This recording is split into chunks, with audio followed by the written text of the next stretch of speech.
Hola, buenas tardes. En la sesión de hoy vamos a realizar los ejercicios correspondientes a la práctica 4, que corresponde a los temas 6 y 7.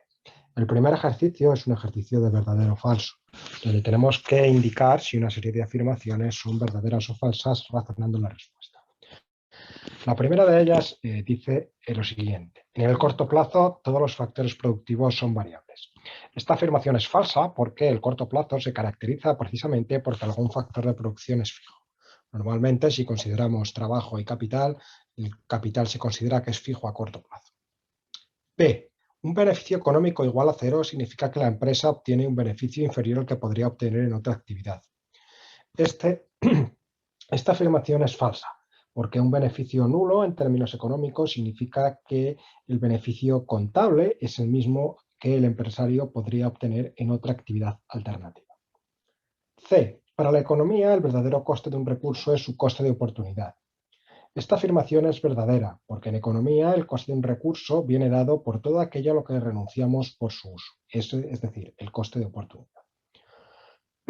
En competencia perfecta, el ingreso marginal coincide con el precio, apartado D. Es verdadero, porque el ingreso adicional que se obtiene al producir una unidad más por parte de la empresa en un mercado perfectamente competitivo es el precio del producto. El precio del producto no va a variar, no va a cambiar cuando la empresa modifica su nivel de producción, porque la empresa es demasiado pequeña en relación al mercado y se comporta como precio aceptante. Un mercado competitivo se caracteriza por la venta de productos diferenciados. Esta afirmación es falsa. En un mercado de competencia perfecta, el bien o servicio es homogéneo, es decir, no se puede distinguir cuando el producto lo produce una empresa o lo produce otra empresa distinta. Pasamos al ejercicio 2. La empresa Nimbus fabrica escoba y las vende puerta a puerta. Se presenta una relación entre el número de trabajadores y la producción de escobas en la empresa en un día cualquiera. Nos dan los trabajadores y el nivel de producción, y la primera pregunta nos pide que calculemos la columna de la productividad marginal e interpretemos el patrón que encontramos. Vamos a realizarlo.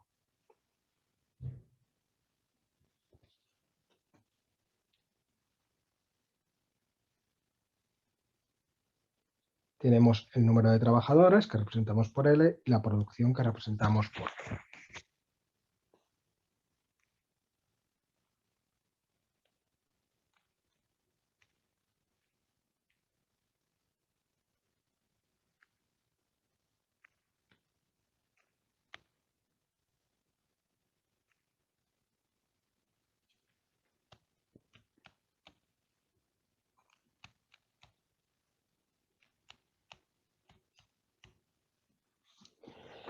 Lo primero que nos piden calcular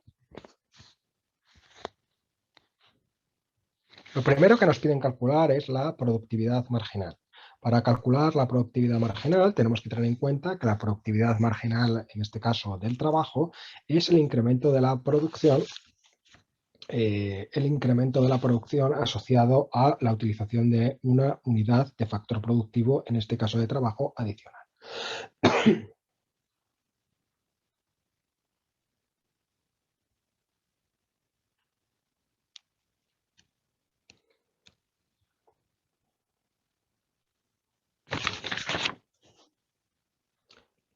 En el primer punto, la productividad marginal obviamente no se puede calcular porque no podemos dividir entre 0. Al pasar de 0 a 1, la productividad marginal, la producción se incrementa en 20, por tanto la productividad marginal es 20. Al pasar de 1 a 2 se incrementa en 30, pasar de 2 a 3, 40 y así sucesivamente completamos la columna. Encontramos una forma en la cual hasta la tercera unidad la productividad marginal es creciente. Es decir, la producción crece cada vez más deprisa con la incorporación del trabajo. Es una zona en la que existen rendimientos crecientes. Sin embargo, a partir de la tercera unidad encontramos que la producción crece cada vez más despacio. Es decir, la productividad marginal es decreciente. Es razonable que esto ocurra porque estamos en el corto plazo y existen factores que se encuentran fijos. El apartado B nos indica que el salario de cada trabajador es de 100 euros y que la empresa tiene un coste fijo de 200 euros y que nos pide que utilicemos esta información para calcular el coste total y creemos las columnas correspondientes. Bueno, podemos crear en primer lugar una columna que sería el coste fijo y que obviamente, por definición de coste fijo, tiene el mismo valor en todos los casos.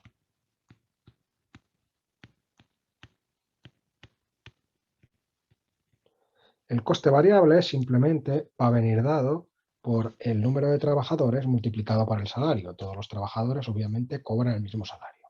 Por lo tanto, cuando se emplean 0 trabajadores y se produce 0, el coste variable es de 0. Cuando se emplea únicamente un trabajador, el coste es del salario, 100 por el número de trabajadores, que es 1, por lo tanto es 100. Para el caso de 2 trabajadores serán 200 euros y así sucesivamente.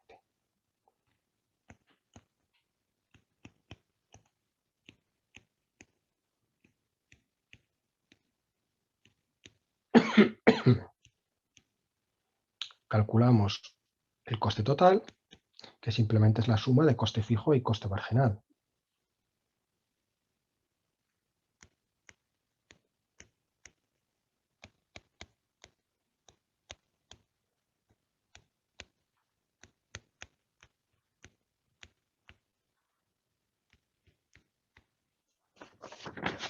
El siguiente apartado, el punto C, nos pide calcular el coste total medio. Tenemos que recordar que el coste total medio es simplemente el coste total por unidad producida. Por lo tanto, debemos calcular el cociente entre el coste total y la cantidad Q. Haciendo ese cálculo, lo que obtenemos es que el coste total medio, en el primer caso no se ve, para 0 unidades obviamente no tiene sentido y posteriormente es 300 entre 20, 15, 400 entre 50, 8 y seguimos realizando esa misma operación, 5,6, 5, 5, 5,3 y 5,8. Encontramos una forma en la cual al principio el coste total medio es decreciente hasta llegar a hasta la cuarta o quinta unidad, donde alcanza su mínimo y posteriormente es creciente. Por último, vamos a calcular el coste marginal. El coste marginal es el incremento del coste total asociado a un incremento de una unidad. Como aquí digamos que en la tabla no se presenta el coste de unidad a unidad, pues debemos calcular el coste marginal, acordémonos, como el incremento del coste total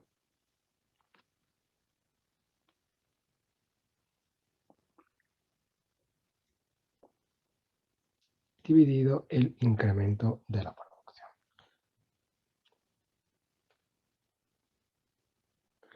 Entonces, en este caso lo que calculamos,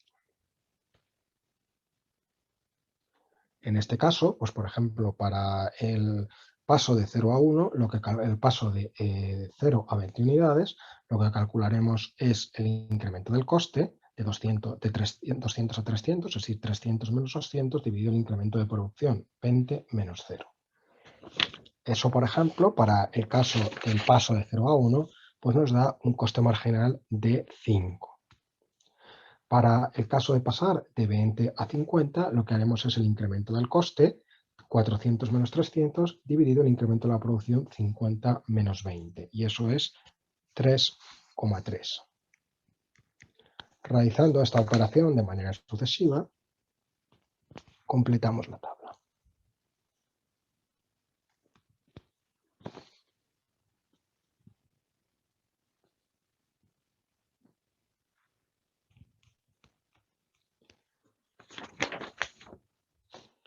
El patrón que encontramos en el coste marginal es que al principio, hasta la cuarta unidad, hasta la cuarta unidad, el coste marginal es decreciente, es decir, producir una unidad adicional es cada vez más barato. Y a partir de la cuarta unidad, la producción de cada unidad adicional es cada vez más caro. La primera fase es la que corresponde a los rendimientos crecientes y esta segunda fase es la que corresponde a los rendimientos decrecientes que habíamos visto anteriormente en la productividad marginal. El apartado E nos pide que comparemos la columna del coste marginal y de la productividad marginal. La relación que existe entre ambas es estrecha por la propia definición de cada uno de los conceptos. En la fase de rendimientos decrecientes, cada unidad del factor trabajo incrementa la producción cada vez más. Dado que el precio del factor trabajo, que es el salario, es constante, el coste de producir una unidad adicional de producto en esta fase es cada vez menor. En la fase de rendimientos decrecientes, cada trabajador adicional incrementa la producción total cada vez menos, de forma que el coste adicional de una unidad de producto es cada vez más elevado, dado que el precio del factor trabajo es constante. Por último, nos piden que calculemos la columna del coste medio y del coste marginal y expliquemos su relación. Como cabría esperar, el coste marginal se iguala al coste total medio en su mínimo, es decir, 5 cuando pasamos de 4 a 5 unidades. Cuando el coste marginal es inferior al coste medio, es decir, entre el cuarto y el quinto trabajador, de 120 a 140 unidades. Cuando el coste marginal es inferior al coste medio, es decir, antes de llegar a 120 unidades, lo que nos encontramos es que estamos en la fase decreciente del coste medio, ya que una unidad cuyo coste es inferior al promedio contribuye a reducir el coste promedio. Cuando el coste marginal es superior al coste medio, el coste medio es creciente, puesto que el coste promedio de cada unidad se incrementa si se produce una unidad adicional cuyo precio está por encima del promedio. Pasamos al siguiente ejercicio, que es el ejercicio 3. Un profesor de universidad está considerando abrir un bar.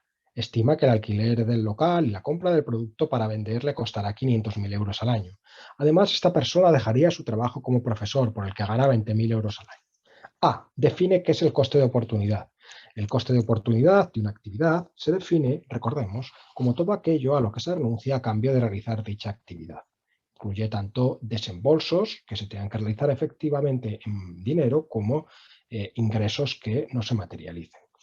¿Cuál es el coste de oportunidad anual de abrir el bar? Bueno, pues es 520.000 euros, que es el coste de oportunidad, qué es lo que podría en este caso, y que resulta de sumar el coste de oportunidad de los recursos destinados a capital, trabajo y otros factores de producción.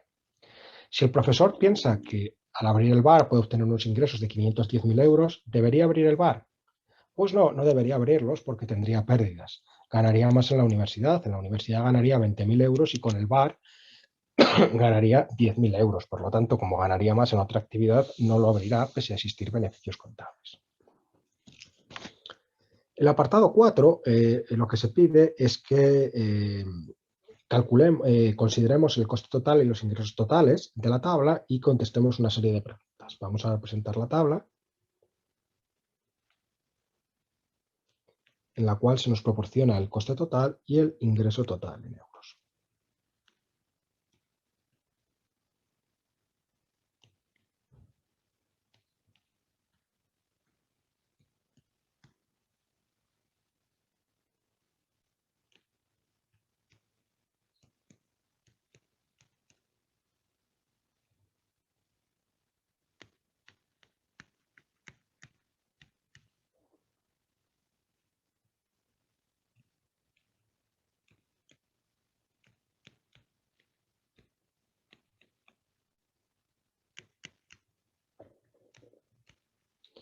Bueno, nos dicen que calculemos el beneficio de la empresa para cada una de las cantidades y que veamos cuál es la cantidad en la que se maximizan beneficios. Recordemos que los beneficios se definen como los ingresos totales menos los costes totales, por tanto, podemos calcularlos con facilidad.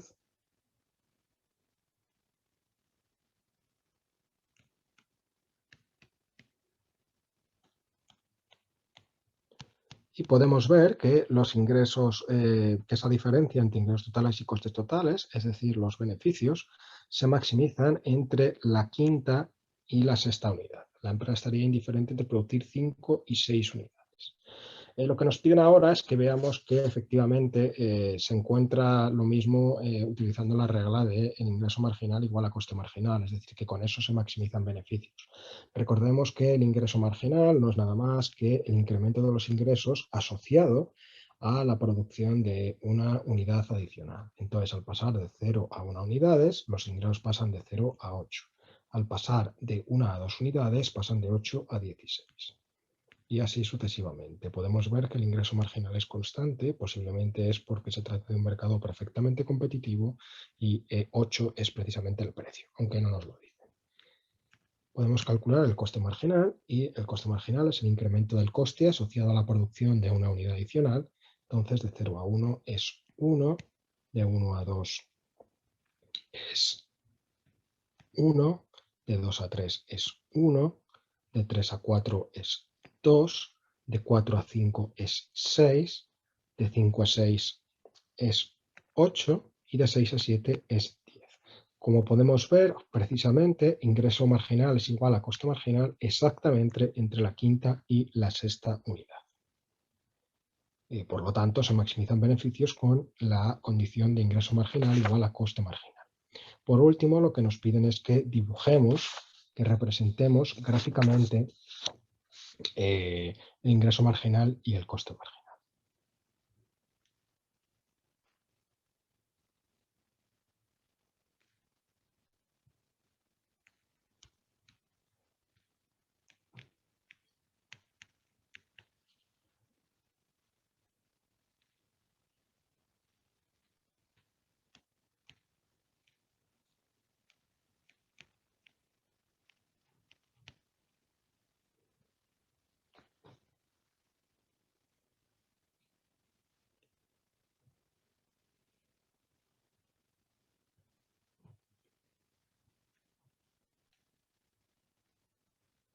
Este sería el ingreso marginal, este punto es el número 8, y el coste marginal, que podemos representar también con facilidad.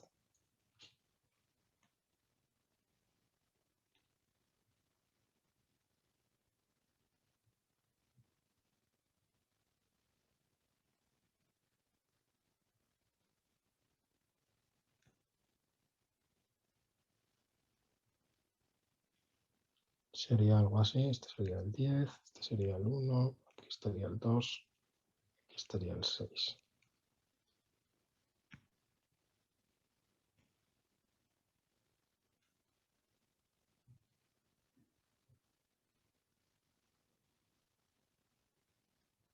Tendríamos algo aquí y lo que encontramos es que el ingreso marginal se iguala al coste marginal entre el 5 y el 6, que tiene un valor precisamente de 8, el ingreso marginal y el coste marginal en ese punto.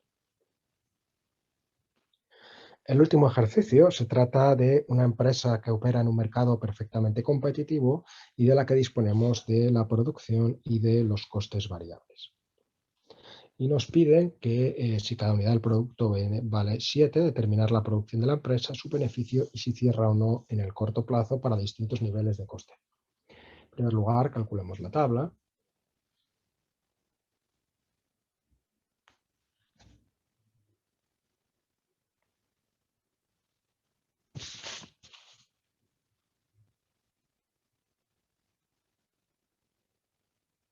Ponemos la producción y los costes variables.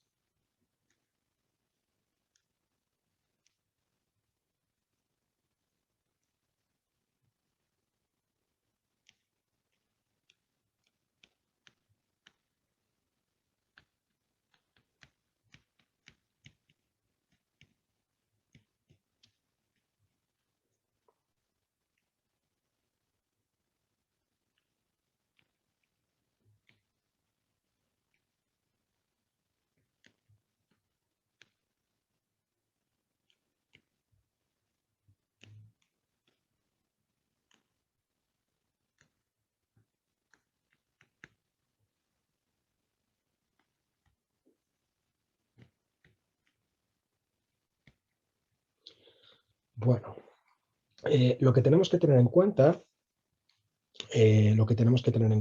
es que obviamente los beneficios los podemos calcular como ingresos totales menos los costes totales. Bueno, lo que podemos hacer o lo que sabemos es que la empresa, para maximizar beneficios, si es perfectamente competitiva, producirá en un precio igual al coste marginal, siempre y cuando logre cubrir los costes variables, siempre y cuando el precio sea mayor que el coste variable medio mínimo. Entonces, bueno, pues la empresa para hacer esto, pues lo que podemos hacer es calcular cuál es el coste marginal de la empresa para saberlo. El coste marginal es el incremento del coste asociado a la producción de una unidad adicional. Para calcularlo, aunque no disponemos de los costes totales, podemos hacerlo porque disponemos de los costes variables. Obviamente, el ingreso marginal depende únicamente de los costes variables. Los costes fijos no cambian con la cantidad de unidades producidas, de tal manera que el coste marginal es el incremento de los costes totales por unidad al producir una adicional o el incremento de los costes variables al producir una unidad adicional, porque los costes fijos no van a cambiar. Entonces podemos calcular con la información que tenemos el coste marginal. Al pasar de 30 a 31 el coste se incrementa en 1. Al pasar de 31 a 32 el coste se incrementa en 2. Vamos calculando al pasar de 32 a 33 en 3 y podemos calcular esto para todas y cada una de las unidades. Entonces, bueno, a priori el precio igual a coste marginal, se alcanzaría para los niveles de producción de 36 o 37. En ese punto sería igual al en ese punto el precio sería igual al coste marginal. Los beneficios los calculamos como el ingreso total menos costes totales. Los ingresos totales es el precio por la cantidad. Los costes totales son costes fijos más costes variables. Hay un menos. ¿Cuál es el nivel que se alcanzará? Bueno, pues supongamos que podemos producir 36 o 37, nos va a dar igual. Supongamos que producimos 36. 36 unidades por 7, menos los costes variables asociados a 36 unidades, que son 221, menos los costes fijos. Esto es igual a 252 menos 221 menos los costes fijos. Esto es igual a 31 menos los costes fijos. ¿Qué quiere decir esto? Bueno, pues lo que quiere decir esto es que los beneficios de la empresa son 31 menos los costes fijos. El resultado de sustraer a los ingresos totales los costes variables es de 31, es decir, la empresa siempre va a poder cubrir los costes variables con un precio igual a 7.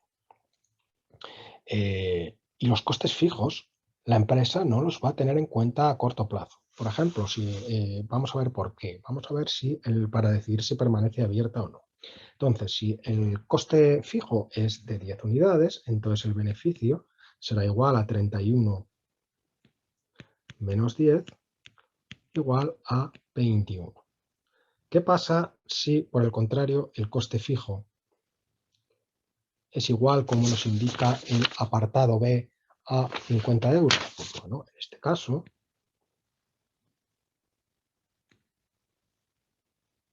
el beneficio será igual a 31 menos 50 menos 19. Pero la empresa va a permanecer abierta. ¿Por qué? Porque si la empresa cierra, va a tener unos resultados, unos beneficios que son iguales a menos los costes fijos. La empresa va a tener que afrontar unos costes fijos de 50, es decir, los beneficios serían menos 50. Si la empresa permanece abierta, las pérdidas son únicamente 19 euros. Luego la empresa va a decidir permanecer abierta. Si los costes fijos fuesen todavía mayores, supongamos 100 euros, en ese caso, la empresa va a tener unos beneficios de 31 menos 100 igual a menos 69. Pero de nuevo, la empresa va a permanecer abierta, porque la empresa, si cierra, tiene que seguir pagando los costes fijos, que son 100, con lo cual sus beneficios serían menos 100, por lo cual la empresa va a permanecer abierta. Por lo tanto, la decisión del cierre de la empresa al variar el coste fijo no va a variar. Una empresa perfectamente competitiva va a producir en aquel nivel en el que el precio se iguala al coste marginal. Para ello, pues esa cantidad, si calculamos el coste marginal, que es el resultado de producir 36, que el punto en el cual el precio igual al coste marginal es para una producción de 36 y 37 unidades. Y además, pues vamos a poder ver a continuación que los beneficios son máximos para esa cantidad con independencia de cuáles sean sus costes fijos. La decisión de corto plazo de cerrar o no cerrar va a depender de los costes variables, no de los fijos, que va a tener que afrontar en todo caso, produzca o no. Siempre que la empresa cubra los costes variables, que son en este caso, si produce 36.221 euros, pues la empresa va a preferir seguir produciendo con independencia de los costes fijos. Los costes fijos afectarán a largo plazo, pero no en el corto plazo. Si el precio es igual a 7, los ingresos son 36 por 7, 252, los costes variables son 221 y por lo tanto la empresa va a permanecer abierta. Voy a calcular para que veáis cuáles serían, podemos calcular en cada de los casos los beneficios, como hemos venido haciendo, pero voy a calcular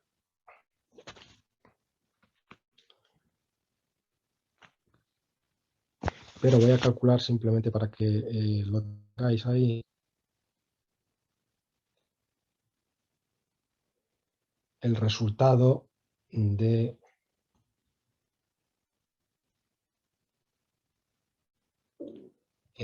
ingresos totales menos costes fijos, que no es necesario, pero para que lo veáis. Ingresos totales, perdón, menos costes variables. Entonces, para ello, lo que haríamos es, si el precio es igual a 7, pues los ingresos totales menos los costes totales sería 7 por 30 menos 200. Y eso sería igual a 10. El siguiente sería 7 por 31 menos 201 y eso sería igual a 16. Y lo vamos haciendo de manera sucesiva.